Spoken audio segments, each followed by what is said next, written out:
Bonjour à tous, bonjour les fans de foot et l'FPL.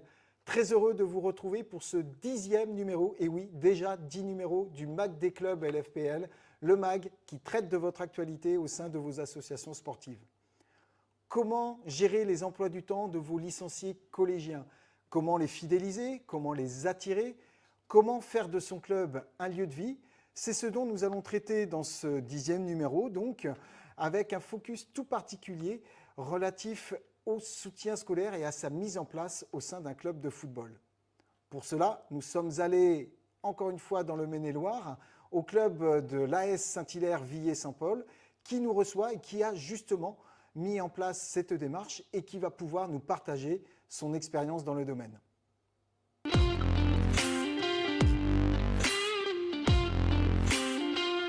Situé en zone rurale dans le district du Maine-et-Loire, le club évolue au niveau régional et dispose pas moins de 430 licenciés à aujourd'hui. Il s'est structuré depuis quelques années avec 2 salariés à temps plein, ainsi qu'un apprenti qui termine sa 2e année d'apprentissage aujourd'hui. Nous voici donc dans le clubhouse de l'AS Saint-Hilaire-Villers-Saint-Paul. Bertrand Perrochon, bonjour. Vous êtes le président de ce club. Merci de nous accueillir. J'ai évoqué le pourquoi de notre venue. Avant de rentrer un peu plus dans les détails, est-ce que vous pouvez nous présenter les grandes lignes du projet club de l'AS Saint-Hilaire-Villers-Saint-Paul, s'il vous plaît? Laurent, bonjour et bienvenue à Saint-Hilaire-Villers-Saint-Paul. Tout d'abord, l'objectif principal, c'est vraiment d'apporter un lien social autour des terrains, favoriser tout ce qui est rencontre, échange, partage, apporter du bien-être, se sentir bien, que ce soit avec les joueurs, avec les supporters ou avec les partenaires tout simplement. L'idée aussi c'était d'accompagner les jeunes dans leur développement personnel et sportif et les amener aussi à participer à la vie active du club. Alors justement, c'est l'une des raisons pour laquelle nous sommes venus à votre rencontre. Nous savons que vous avez mis en place une démarche en lien avec le soutien scolaire, vous l'avez appelé Académie. Est-ce que vous pouvez nous présenter les raisons de cette initiative? Alors en fait, l'Académie elle a été mise en place suite à une problématique de transport et de liaison entre les différents sites, que ce soit l'école, la maison ou les terrains de sport. Et donc, aujourd'hui, on est accompagné de Pierre Vitré, notre salarié du club, qui a eu cette idée innovante de trouver ce 3 en 1 pour vraiment réduire ce temps de transport qui prenait énormément de temps sur les élèves, sur les enfants. D'accord. Réduire un temps de transport et leur proposer une nouvelle offre qui sort un petit peu de l'ordinaire, puisque là, on n'est pas en lien direct avec la pratique. Effectivement, le fait d'avoir optimisé ce transport, ça nous a permis de dégager du temps et de pouvoir les accompagner dans l'aide aux devoirs par des bénévoles. D'accord. Donc là, ce sont les raisons qui ont suscité cette initiative. Les objectifs que vous avez justement, alors qui sont forcément en lien avec ces raisons, hein, les objectifs qui ont été assignés à Pierre, notamment votre salarié, pour pouvoir œuvrer au sein de cet accompagnement scolaire. Alors c'était aussi de pouvoir apporter du supplément en termes de séances d'entraînement. Donc on passe, si on le souhaite, à 3 séances d'entraînement par semaine.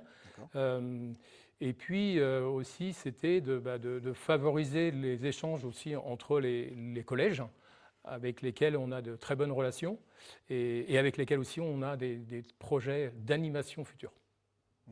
Plein de perspectives.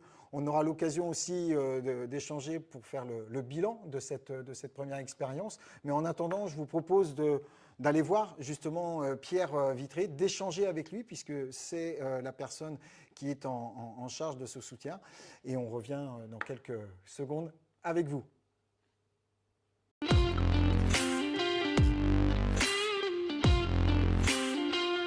Nous sommes toujours dans le clubhouse de l'AS Saint-Hilaire-Villers-Saint-Paul, en compagnie cette fois-ci du salarié, du responsable sportif du club. Pierre Vitré, bonjour. Bonjour Laurent. Alors vous êtes, comme je viens de le dire, responsable salarié à temps complet au sein du club et notamment, votre président l'a dit, à l'initiative de ce projet qui était un projet innovant il y a quelques années, lorsque vous avez créé cette académie, et on aperçoit le logo derrière. Est-ce que concrètement, vous pouvez nous partager le fonctionnement que vous avez mis en place? Ouais, donc l'académie, c'est un dispositif qui est proposé pour tous les jeunes scolarisés à vie au collège, donc qui sont licenciés au club. Donc c'est les U13 et U15 nous au niveau du foot. Donc on a 31 inscrits cette année à l'académie. Donc on leur propose sur un soir ou deux par semaine de participer donc au transport scolaire, au goûter et à l'aide aux devoirs. Et donc ils ont le choix de s'inscrire à un soir ou deux par semaine. Donc on a le lundi et le jeudi pour les U15 et le mardi et le vendredi pour les U13. Donc ce n'est pas quelque chose qui est mis tout au long de l'année et auquel le jeune doit venir automatiquement. Comment vous l'organisez? Ils s'inscrivent au gré de chaque semaine ou par mois? Alors l'inscription, elle est soit annuelle pour ceux qui le souhaitent, soit ça peut être par période, donc on découpe l'année en 3, pour que les familles qui ont besoin puissent s'adapter au rythme de leur enfant. S'ils sentent qu'il vaut mieux qu'il en fasse qu'un au lieu de 2, ou qu'il peut en faire 2 au lieu de 1, ils peuvent modifier 3 fois dans l'année pour ceux qui le souhaitent. Et sinon, la grande majorité s'inscrit pour la saison entière à l'académie. Et dans le cadre de ce fonctionnement, donc ça leur permet d'avoir des entraînements supplémentaires, c'est bien cela? Oui, donc on a 3 séances par semaine depuis qu'on a ce dispositif-là. Avant, on avait la problématique de transport, comme on le disait tout à l'heure. Donc là, depuis cette 5e année, donc on fait 3 entraînements par semaine. Et même les jeunes qui sont scolarisés ailleurs qu'à Vier et qui ne participent pas à l'académie peuvent évidemment participer aux 3 entraînements dans la semaine sans problème. Alors j'ai bien compris que cette thématique du transport, et votre président l'a évoqué tout à l'heure, hein. Je vous propose d'aborder la question des moyens qui ont été mis en œuvre pour mettre en place cette académie. Si on prend la première thématique du transport, concrètement, qu'est-ce qui a été mis en place, qu'est-ce qui a été instauré dans cette académie? Donc le transport, c'était une grosse problématique au départ pour nous. Donc sur la première année, on fonctionnait avec des minibus, des voitures et beaucoup de bénévoles qui devaient faire les trajets. Et là, pour la 4e année maintenant, on a la ligne régulière de transport qui passait dans le bourg de Saint-Hilaire et qui maintenant vient jusqu'au stade. Donc on a créé un arrêt spécifique pour que les jeunes de l'académie puissent directement arriver en sécurité au stade. Donc ça, on a été en lien avec les collectivités de la mairie de Lys-Soleillon et le transport public Choletais pour mettre en place cet arrêt-là qui fonctionne maintenant de manière efficace depuis plusieurs années. Vous avez carrément dévié une ligne en fait, c'est bien ça? Voilà, c'est exactement ça. La réalité dans le bourg de Saint-Hilaire, à quelques centaines de mètres. Et pour que le déplacement se fasse en sécurité, on a dévié donc cette ligne jusqu'au stade. Je pense que ça a dû aussi rassurer les familles. Donc la partie transport, il y a eu d'autres moyens, j'imagine, par rapport à cette organisation? Ouais, donc on a mis en place aussi des partenariats pour le goûter, donc avec des producteurs locaux. On a des yaourts ou du jus de pomme qui est fait dans les environs, qui nous est fourni par ces partenaires. On a également des partenariats pour les brioches, les confitures et les fruits que nous proposons aux jeunes pour le goûter. Donc ça a été mis en place depuis plusieurs années, ça fonctionne dans la durée, donc c'est une bonne chose de pouvoir aussi compter sur ces partenaires-là pour proposer un goûter équilibré à tous nos jeunes. En circuit court, avec une initiative locale, donc je pense que les partenaires étaient intéressés pour entrer dans cette démarche. Oui, voilà, tout le monde s'y retrouve, au final, ça leur fait eux aussi un bon soutien, et nous on est contents de les avoir avec nous pour cette partie-là. Très bien. Les transports, les goûters, d'autres initiatives, d'autres besoins? On a la partie scolaire, donc avec la première partie où c'est les bénévoles qui viennent nous aider à faire l'aide aux devoirs. Il y a quand même du soutien à faire. Donc on a besoin de force vive pour cette partie-là. Ouais. Donc on a des bénévoles qui sont soit profs dans la vie en ce moment, soit des profs retraités qui viennent nous aider, nous salariés. Donc sur chaque soir, on a un salarié et un bénévole pour faire l'aide aux devoirs de tous les jeunes.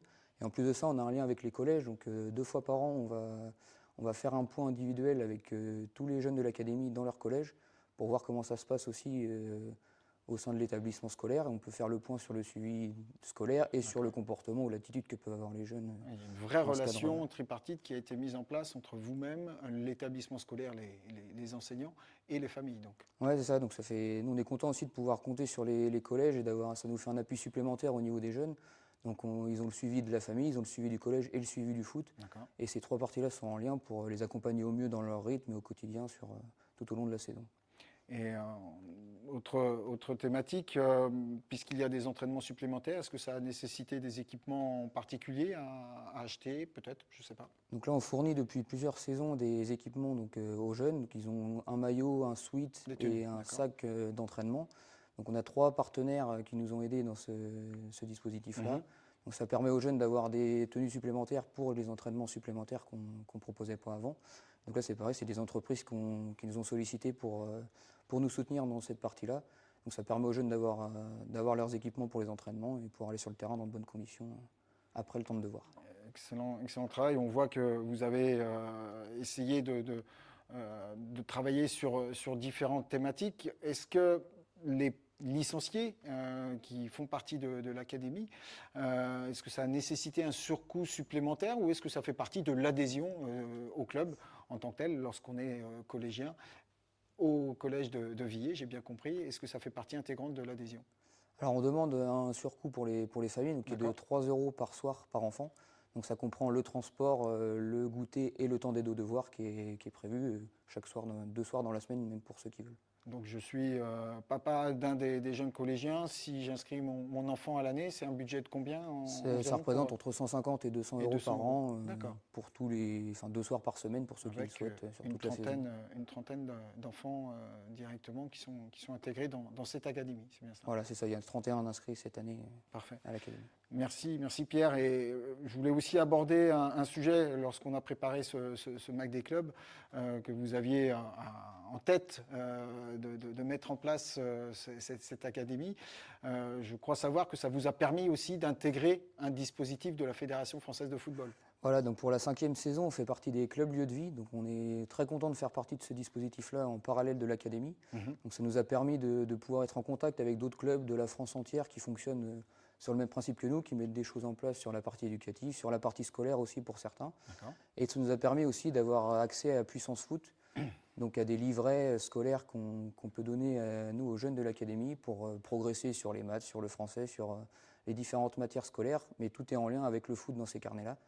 Et on a pu aussi participer à la correspondance Puissance Foot ou à la dictée Puissance Foot sur les dernières saisons. Donc c'est un bon lien avec l'académie de pouvoir faire partie de ces clubs lieux de vie. Et ça permet d'élargir aussi le domaine. Merci beaucoup Pierre pour ce partage, pour ce témoignage qui sans nul doute va être extrêmement instructif. Et aussi merci pour la transition parce que justement on vous propose maintenant d'aller à la rencontre des membres de la Fédération française de football en charge de ce dispositif. Pierre en a parlé et on a justement interrogé l'un de ses représentants pour avoir la vision de la Fédération française en lien avec cette dimension de soutien scolaire. On les rejoint dès maintenant.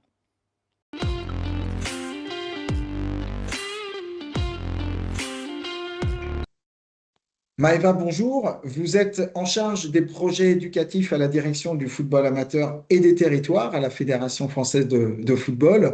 Merci de bien vouloir participer, certes en distanciel, mais pour nous, c'était important d'avoir votre partage, votre témoignage dans ce MAC des clubs dédié au soutien scolaire. Alors justement, est-ce que vous pouvez nous dépeindre votre rôle au sein de cette direction, Maëva ? Bonjour Laurent, merci beaucoup pour l'invitation. Effectivement, donc je suis au sein de la direction du football amateur et des territoires. Et donc je suis en charge de la gestion de 3 dispositifs éducatifs. Nous avons le programme éducatif fédéral, le dispositif Club Lieu de Vie et pour finir le dispositif Puissance Foot qui est en charge de l'accompagnement scolaire. Donc là, mon rôle sur ces 3 dispositifs, c'est de pouvoir accompagner les clubs dans la mise en place d'actions et de projets éducatifs en lien avec ces dispositifs. Alors, je vous propose justement de nous intéresser tout particulièrement à l'un de ces 3 dispositifs, qui est notamment le programme Puissance Foot. D'une façon générale, avant de le détailler, quel regard porte la fédération par rapport à cette démarche qui peut être initiée dans les clubs? Eh bien, la Fédération française de football porte un regard très positif sur cette démarche d'accompagnement scolaire au sein des clubs, vu que les clubs amateurs jouent un rôle plutôt essentiel dans la vie quotidienne des jeunes, que ce soit dans la pratique sportive ou sur le côté éducatif. Donc, l'accompagnement scolaire qui est proposé au sein des clubs s'inscrit pleinement dans cette volonté fédérale de faire d'un club un acteur à part entière dans la vie éducative d'un jeune licencié. La fédération, donc, vous êtes là pour le démontrer, hein, justement, est très bienveillante par rapport à ce déploiement de dispositifs. Mais concrètement, c'est quoi cet accompagnement qui est proposé par la fédération? La fédération, donc via la direction du football amateur, propose aux clubs qui souhaitent s'engager dans cette démarche d'accompagnement scolaire, on leur propose donc le dispositif éducatif Puissance Foot qui leur est proposé de manière volontaire. Alors, on va détailler justement cette terminologie et concrètement, est-ce que vous pouvez nous préciser les modalités de ce dispositif Puissance Foot? Bien sûr, donc c'est un dispositif qui vise à accompagner les clubs dans une structuration d'accompagnement scolaire, donc via des actions et des projets pour la prévention de l'illettrisme et contre l'échec scolaire. Donc l'objectif, c'est de permettre aux jeunes de concilier l'aspect sportif avec la réussite éducative. Donc, ce dispositif, il existe depuis plusieurs saisons. Et cette saison, on a un peu plus de 150 clubs qui sont D'accord. engagés dans ce programme. Euh, pour accompagner les clubs, donc la fédération, elle propose un accompagnement global à tous les clubs, peu importe la taille du club et peu importe ses ressources financières, humaines ou matérielles. On propose un accompagnement qui est méthodologique via des documents, des guides, des supports de communication. On propose aussi un accompagnement qui est pédagogique. Donc là, avec la distribution de 4 livrets éducatifs qui sont axés sur la thématique, bien évidemment, du football, sur les matières comme le français, les maths, la géographie, l'histoire. Donc là, on est plus axé sur les catégories des plus jeunes, donc les plus jeunes qui sont en primaire. Et on propose l'accompagnement en ressources humaines, donc via un partenariat, une convention qu'on a pu avoir avec le Réseau national des inspects, donc de pouvoir mettre à disposition des personnes qui sont qualifiées dans cet accompagnement scolaire. Donc des personnes ressources. Et je voudrais faire un petit aparté vis-à-vis des livrets dont vous avez évoqué la possibilité, hein, pour les clubs. Effectivement, pour les avoir vus, ils sont extrêmement ludiques et pédagogiques. Et on invite les clubs à rentrer dans ce dispositif. Ce seront des ressources très intéressantes. En préparant aussi ce mag, on a évoqué, Maëva, les différents modèles, les différents niveaux. Je vous propose de les aborder, puisque au regard de cet accompagnement, il y a 3 process qui sont à disposition des clubs. C'est bien cela. C'est bien ça. Chaque club peut mettre en place ce dispositif à sa manière, donc via 3 modèles. Donc, le premier modèle, c'est l'accueil études libres. Donc là, c'est au club d'avoir un espace dédié à l'accompagnement scolaire où les jeunes licenciés puissent se retrouver pour faire leurs devoirs, par C'est le exemple. premier niveau, Ouais, simplement un espace qui est mis à disposition sur un temps dédié. D'accord? exactement.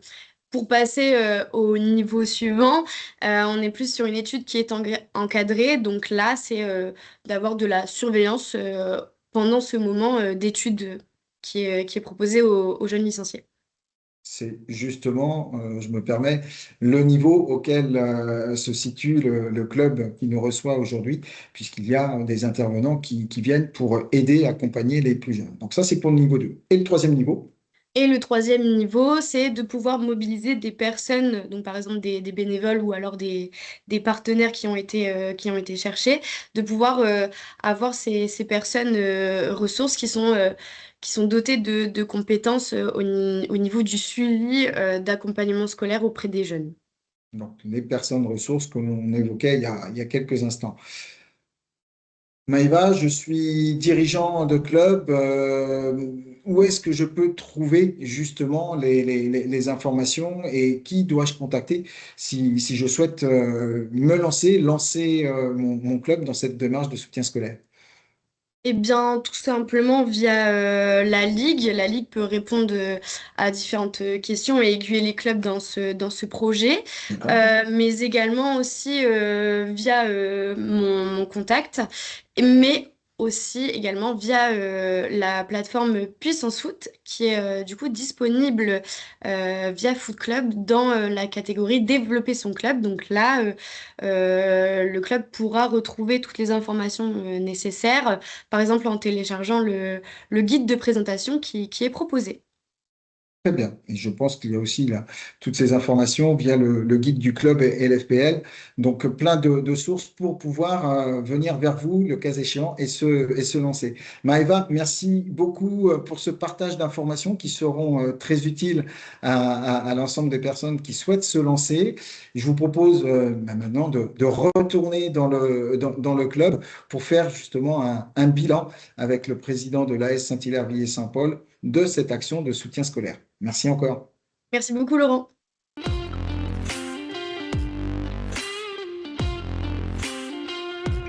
De retour au Clubhouse, après cette intervention de nos collègues de la fédération, justement pour un point bilan, après 5 années d'expérience au sein du club, Président, est-ce que vous pouvez nous donner quelques enseignements? Alors oui, bien sûr, un bilan très positif, hein, notamment en nombre de passages de licenciés. On est rendu à plus de 100 depuis ces 5 années. On a vraiment enlevé aussi une épine du pied de la part des parents qui se sont plus retrouvés en termes d'emploi du temps. Et sportivement, nos jeunes, ça leur a permis aussi d'atteindre la région et de faire d'excellents parcours en coupe aussi. Donc il y a eu aussi des intérêts au niveau sportif. Tout à fait. Confirmé. Parfait. On arrive au terme de ce magazine, mais je ne voudrais pas vous quitter sans évoquer une notion de conseil.